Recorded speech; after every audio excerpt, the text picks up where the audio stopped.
خدا کے زندہ اور پاک کلام میں سے امثال کی کتاب 11واں باب۔ دغا کے ترازو سے خداوند کو نفرت ہے، لیکن پورا باٹ اس کی خوشی ہے۔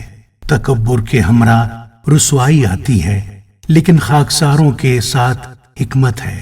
راست بازوں کی راستی ان کی رہنما ہوگی، لیکن دغا بازوں کی کجروی ان کو برباد کرے گی۔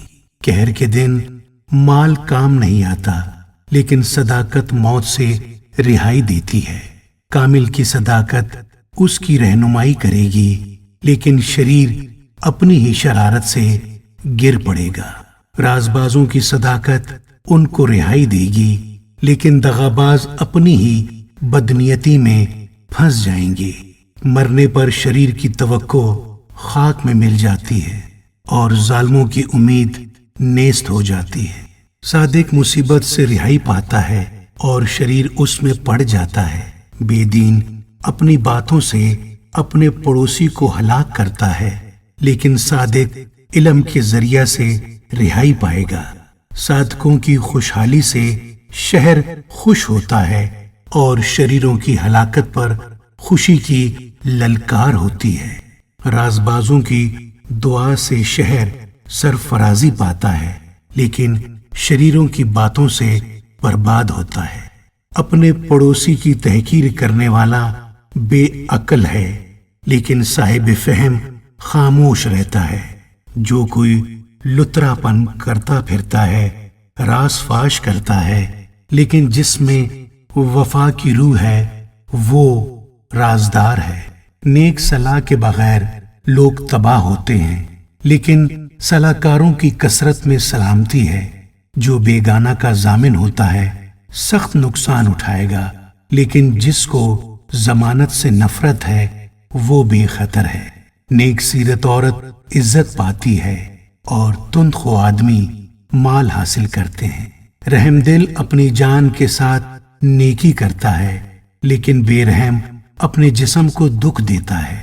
شریر کی کمائی باطل ہے، لیکن صداقت بونے والا حقیقی اجر پاتا ہے۔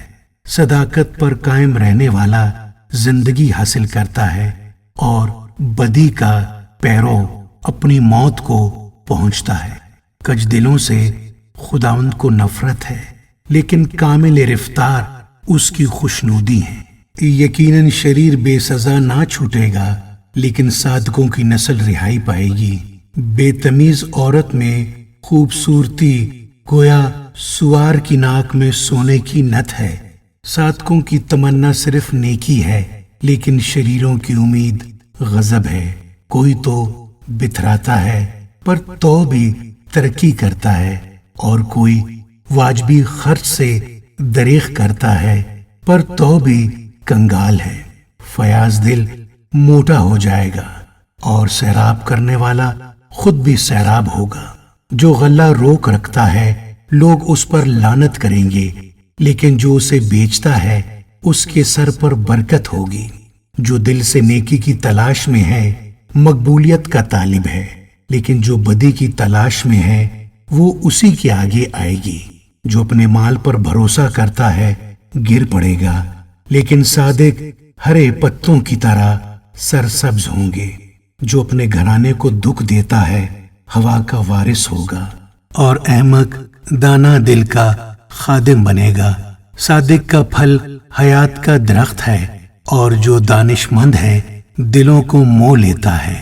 دیکھ، صادق کو زمین پر بدلہ دیا جائے گا، تو کتنا زیادہ شریر اور گنہگار کو۔